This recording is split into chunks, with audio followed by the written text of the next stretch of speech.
A gente separou aqui um trecho, já vou ouvir o Sakamoto, mas vamos ver o que disse Jair Bolsonaro na manifestação do Rio. E só não foi perfeito essa historinha de golpe para eles, porque eu estava nos Estados Unidos. Se tivesse aqui, estaria preso até hoje, ou quem sabe, morto por eles.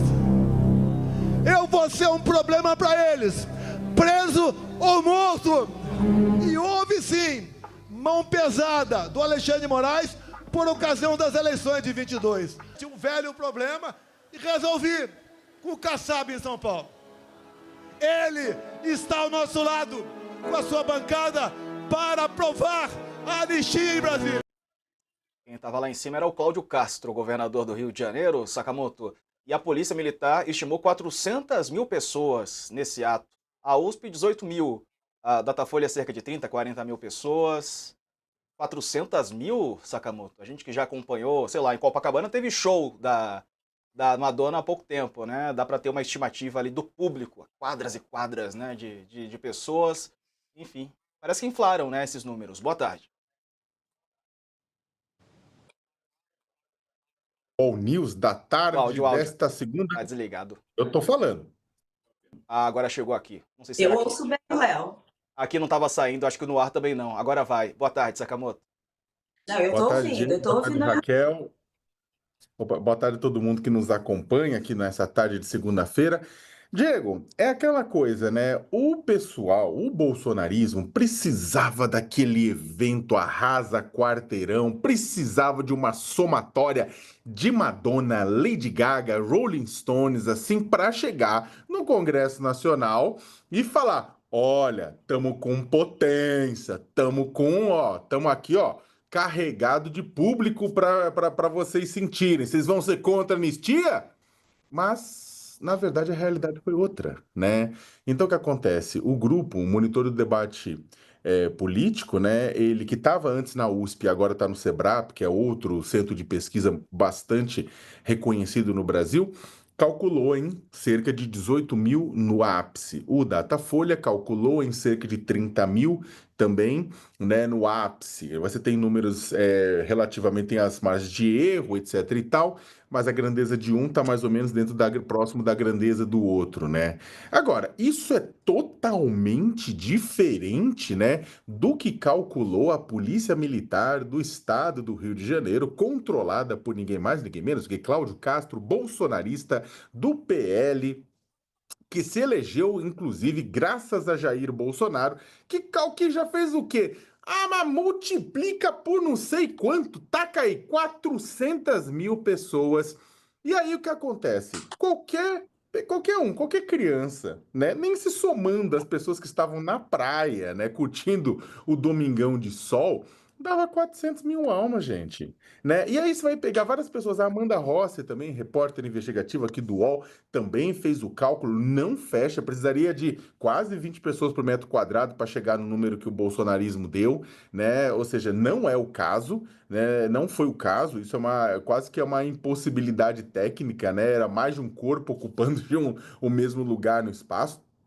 Então, ou seja, o que aconteceu no final das contas, né? O APM do Castro deu uma inflada gostosa no público para evitar que o ato esvaziado, né, ele frustrasse todo esse processo, essa pressão pela anistia do Bolsonaro que está tramitando no Congresso, como a Raquel explicou, como a apuração da Raquel colocou. Né? Ou seja, se você garante, se você reconhece, olha, gente, o ato foi realmente menor do que a gente imaginava, a gente esperava 1 milhão, apareceu 18 mil, apareceu 30 mil, você vai chegar, o que acontece no Congresso Nacional? O pessoal, pô, pera lá, não era eles que estavam com toda metade da população do lado? Não era eles que estavam com a população com o bolsonarismo todo ativado para poder botar pressão? Então, pera lá, ó. Eu não vou nessa, não, porque tem como o Supremo, vai que eu voto nisso, o Supremo fica de olho, tem os meus processos também, vai que uma parte do eleitorado vai pegar, vai ficar bravo também, afinal de contas, anistiar gente que depredou, que quebrou, que tentou golpe de Estado, né? Também pega mal com o pai do eleitorado, eu vou ficar aí na minha. Então, o que que acontece? A força dessa manifestação, de bombar essa manifestação, estaria na capacidade dela ser sentida no Congresso Nacional e esquentar a chapa de quem estava em cima do muro. Com esta manifestação, quem está em cima do muro, dá até que ela decida e fala: olha, por enquanto não, me procura na semana que vem, que na próxima manifestação que a gente vê o que que acontece. Né? Então é o seguinte, a primeira, tem várias lições que dá para tirar disso. A primeira é que a polícia militar inflou descaradamente. Logo depois, próprios aliados de Bolsonaro, políticos, começaram a perguntar nas redes sociais: você confia em quem? Na polícia ou em cientistas sociais e na imprensa? Bem, eu não tenho muita dúvida com relação, não à polícia em geral, mas um número calculado que a polícia tira de vozes da cabeça dela, né, ligada a um governo que está claramente querendo ajudar Jair Bolsonaro. A Sakamoto. polícia, quando quer, faz um trabalho excepcional. Não foi o caso nesse caso. Diego, só para a Aham. gente arrematar, né, o Pablo Hortelado, que é um dos coordenadores dessa pesquisa, me falou o seguinte: olha, é claro que teve muita coisa que atrapalhou nessa convocação. Todo mundo está dando, não, o bolsonarismo perdeu sua capacidade de mobilização. Não, pera lá também. Vamos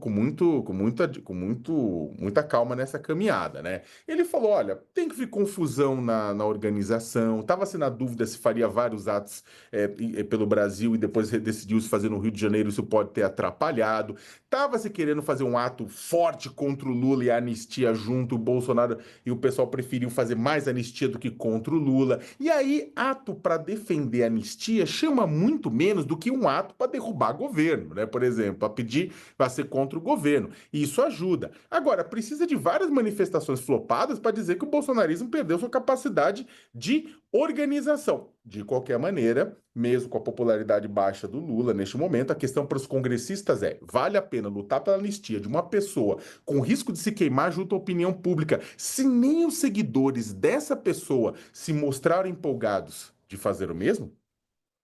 Sakamoto, hoje o Otávio Guedes na Globo News noticiou que a Polícia Militar teria inflado os dados a pedido de Cláudio Castro, do Palácio, né, das Laranjeiras, do governo do estado do Rio de Janeiro.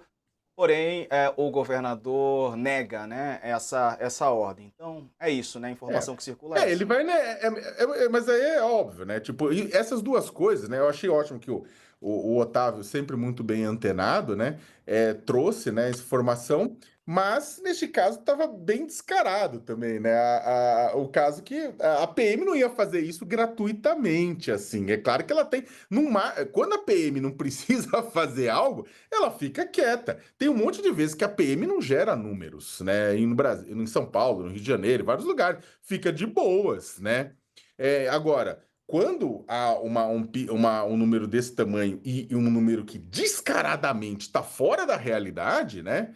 E aí, repito, gente, pelo amor de Deus, não me entenda mal. Não estou dizendo que uma manifestação não seja capaz de levar tudo isso para a rua. Não estou falando que um líder como Bolsonaro, líder carismático, não seja capaz de levar tudo isso para a rua. Não estou falando que, mesmo outras vezes que ele trouxe gente, ele levou uma maré de gente para a rua. Mas é que estou falando que desta vez não foi o caso.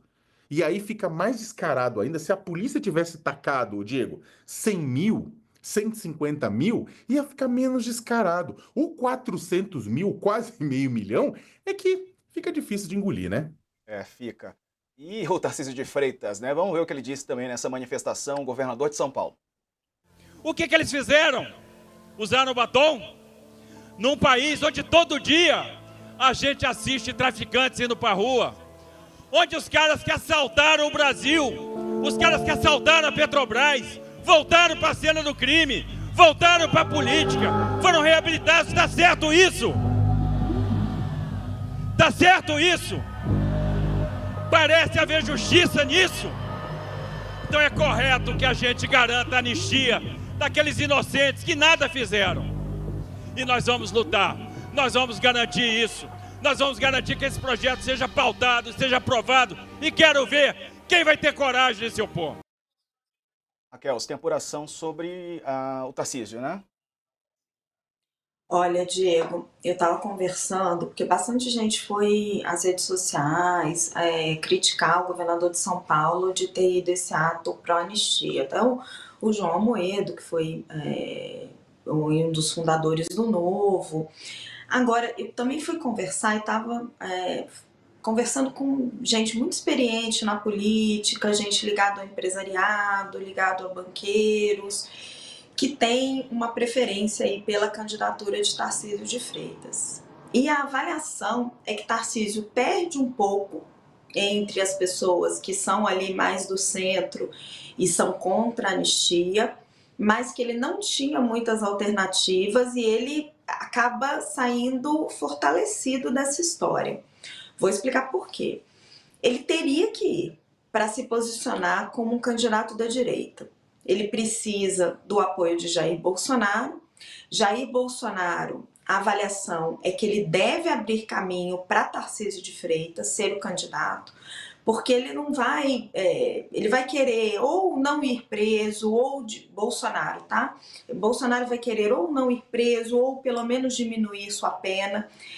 A avaliação hoje é que ele não vai ter a mesma coragem que o Lula teve de ir preso e fazer todo aquele enfrentamento, então ele vai querer costurar algum tipo de acordo, então ele precisa de alguém que seja viável politicamente para ser eleito. Então Tarcísio de Freitas paga esse pedágio de ir a esse protesto, de defender essa anistia, mas ele foca todo o discurso dele na crítica ao governo Lula. Então ele tenta ali se desviar. Inclusive o pedaço que a gente assiste é muito focado na carestia, é muito focado na corrupção. E a avaliação que essas fontes me fizeram também é que é o seguinte, quem está insatisfeito com o governo Lula hoje está com a popularidade muito baixa, né? Então o Lula hoje, se fosse candidato hoje, tudo constante, a eleição está longe, né? Se fosse candidato hoje, ele perderia a eleição. Se Lula perde a eleição e vem um candidato de direita, qual a alternativa, por exemplo, para os ministros do Supremo? Que não, eles vão querer um bolsonarista mais radical? Alguém da família de Jair Bolsonaro? Ou eventualmente o governador Ronaldo Caiado, que muita gente dessa área do empresariado e do PIB considera mais incontrolável que Tarcísio? A avaliação que eu tive é que assim, Tarcísio é a melhor opção, inclusive para os ministros do Supremo, porque não se imagina um impeachment de um ministro do Supremo na presidência de Tarcísio de Freitas. Então, a avaliação hoje dessas pessoas que são mais favoráveis e que estão trabalhando por essa candidatura de Tarcísio de Freitas é que ele faz um movimento de apoio à anistia, em que ele perde um pouco dessa posição de mais moderado, mas um movimento necessário para ser o candidato da direita, mas que ele não perde tanto, porque todas as opções a ele, dentro do campo da direita, são piores para quem não quer uma radicalização. Sakamoto, ele falou aí durante o ato que tá tendo a nossa tarde. Eu quero ver quem vai se opor ao projeto de anistia. O Supremo tem se colocado, não oficialmente ainda, mas me parece que alguns ministros já se posicionam contrários, né? O que você acha dessa fala do Tarcísio, a presença dele, como destacou a Raquel, as falas dele também sobre o presidente Lula e o governo? Opa, então eu estava no mudo.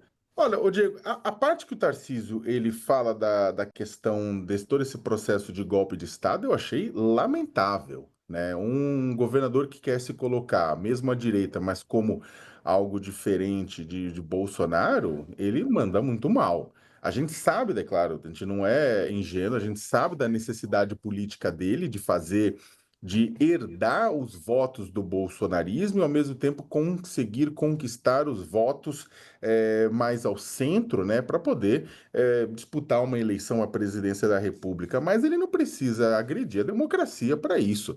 O Tarcísio rifa a democracia em nome do apoio do Bolsonaro em 2026. Ele dá uma rifada na democracia, né? Primeiro que é o seguinte, ele abraça aquele discurso que há mais de um ano a gente estava repudiando na CPI dos atos golpistas.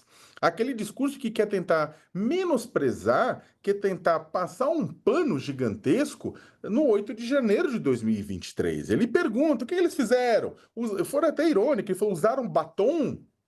E depois ele fala, num país onde todo dia a gente assiste traficantes indo pra rua, onde os caras que assaltaram o Brasil voltaram pra cena dos crimes, está certo isso? Ele faz esse comentário. Isso mostra, inclusive, um desconhecimento do próprio governador com relação às pessoas que foram presas, por exemplo, que foram processadas. A gente tem entre eles um caso que foi. Toda vez que o Bolsonaro fala de velhinhos e velhinhas com uma Bíblia na mão, a gente lembra da dona Fátima de Tubarão, de Santa Catarina, que já tinha sido condenada por tráfico de drogas, com envolvimento de menores de idade, e estava lá depredando prédio público no 8 de janeiro.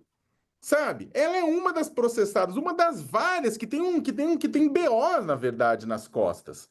Então, essa tentativa de passar um pano generalizado para uma agressão à democracia, eu acho um absurdo. Eu acho que não tem como uma pessoa bater no peito e se dizer um democrata e, ao mesmo tempo, passar pano para o 8 de janeiro, mesmo que seja em nome da sua própria candidatura no futuro.